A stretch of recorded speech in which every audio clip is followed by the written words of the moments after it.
So we're just about to leave for our US tour supporting Trivium and Bullet for My Valentine, and I'm going to show you how I dial in my tone on a Quad Cortex. Now, we've been doing something kind of risky in that we've been traveling with just two Quad Cortexes. We have a Pelly case that fits two in that we fly with, and I have the first one, and then the bottom one, Connor and Ben both play through the same Quad Cortex, and up until now we didn't have a backup. Now you can obviously just download all your scenes presets from the cloud and do a really easy transfer from one QC to the other, but I figured whilst I've got a brand new one in front of me, I'm just going to show you how I dial in my typical tone and a lead tone, that kind of stuff. I do get asked a lot if I'm ever going to do a Quad Cortex pack, but because of the way the cloud works and everything, it's a bit tricky to do. But the easiest way to get my tones is the impulse response pack, and that's what I'm going to show you now, and that is the main component of my tones. So first thing in the chain is going to be a noise gate.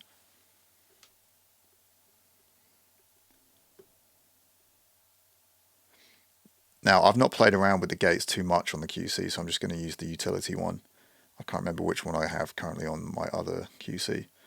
Then I'm going to use an overdrive. Green 808, that's a Maxon OD808. Now, I've talked about this quite a lot already, but I'm just going to say it again. The tone control on these pedals is not the same as the tone control on your guitar. So turning up past the halfway point adds a lot of like extra high end and kind of unwanted scratchy, scrapey noise that I don't want. Kind of emphasizes that left hand moving around and everything. So I don't go past halfway. Typically with a 5150, I'll keep it here. Maybe if I'm using a rectifier, I might go a bit higher, but that's probably the only exception. Don't need any gain from the pedal. 5150 has a ton of gain. Level, don't need to boost it. This pedal just works to kind of do a low and high pass filter ahead of the amp. It's not doing anything to increase gain. At least the way I'm going to be using it anyway. So up next we're going to use the 5150 on the QC.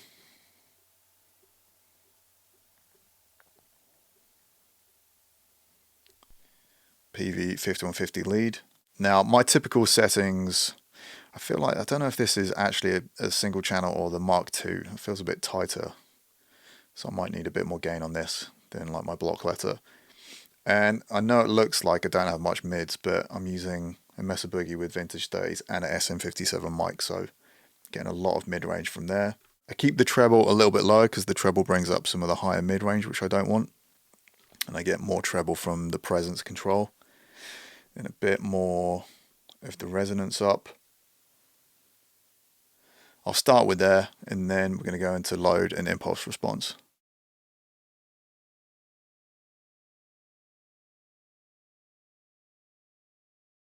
And I'm just going to use a single impulse response here. Now, to get these on your Quad Cortex, if you upload them to your Cortex Cloud account, you tap here, and then under impulse responses, all the ones that you have uploaded on the cloud, you'll have the ability to download them onto the QC.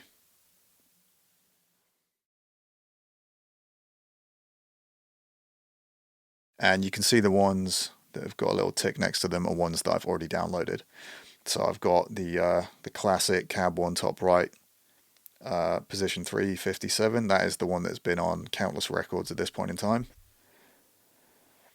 And I've included a lot of the mix ready ones. Now the mix ready impulse responses I recommend the most for using live. These have got some surgical EQ moves like notching out any unwanted or whistly frequencies to get as pure a tone as possible. And these are the sort of EQ moves that isn't typical for most front of house sound engineers. And it's a lot easier to identify these problem areas in a studio environment.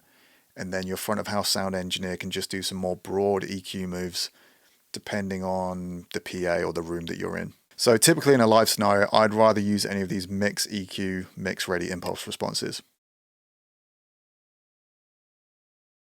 So go into the impulse response loader, choose a file, and I'm going to go for the conclusion of an age guitar tone impulse response. And that one sounds like this.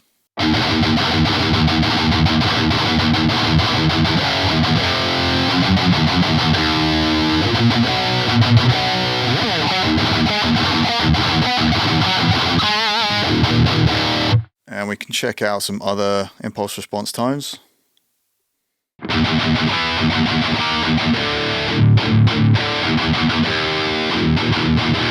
And I'll cycle through a few others. This is the Cycle of Suffering speaker. Not the exact same position or impulse response used. I made this impulse response a few years after the album, but this is the same speaker in the same cabinet and a very similar tone.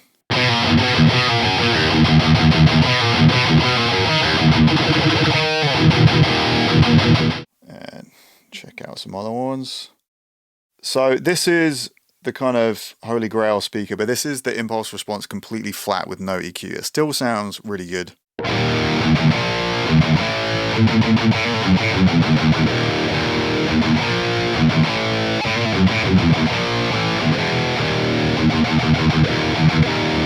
And then I have an EQ'd version of that one, which is going to be closer to an album tone.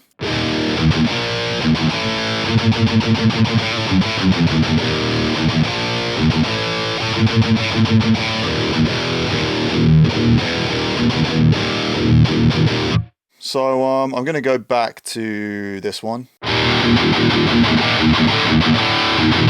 I'm going to show you how I dial in the gate. So typically I'll pick really lightly with my right hand, usually like on the D string, let's say like this. And I start to bring the gate up until the gate starts interfering with that light picking.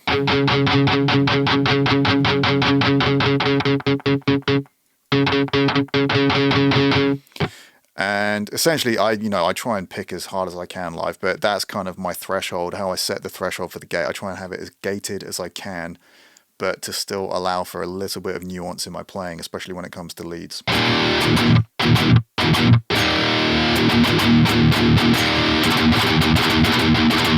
So that would be like my typical rhythm tone. And then for a lead, I would potentially get like a parametric EQ and do something a bit like this. I'd boost a bit of around there between like 700 to 1K. So I'll boost that area. That's going to just help the leads cut through a little bit more. I would then have maybe a bit more gain on this and then a delay and maybe a tiny bit of reverb.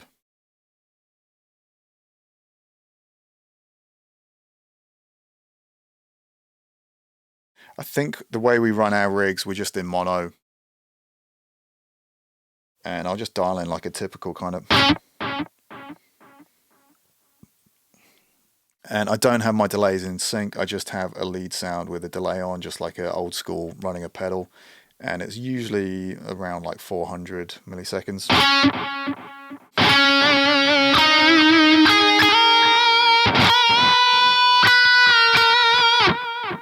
And maybe a little bit less for my leads. I don't like it to be overbearingly wet. I want people to like hear everything that I'm playing.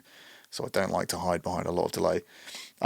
So maybe I'll have a bit of reverb, but typically I'll save reverb for more deliberately ambient parts. So for example, that would be something like after the last solo in Sounds of Time, like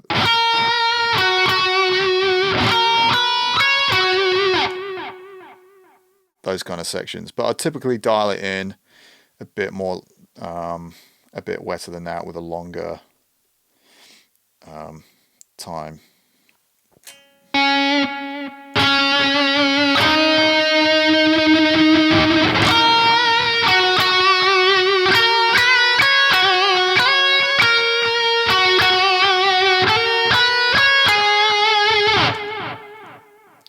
Cool, and that is pretty much how I dial in my tones. In terms of the live set, our Quad Cortex is a setup, so all changes are done via MIDI. They're controlled by our Cymatic hardware unit, which has our playback, which has our interludes, intros, that kind of stuff on it.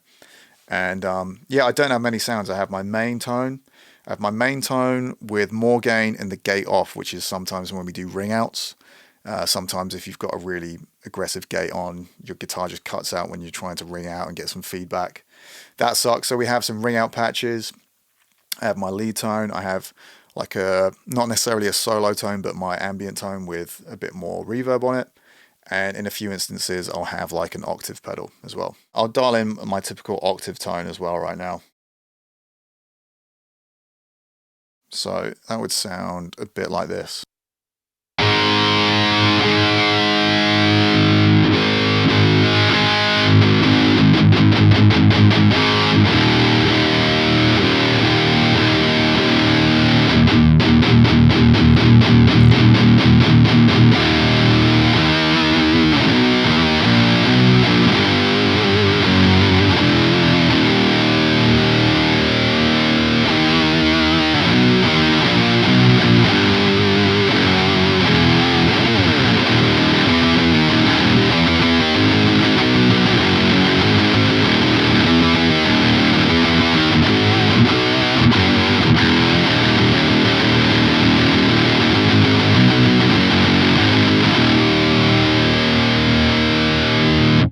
And that is how I dial in my live tones.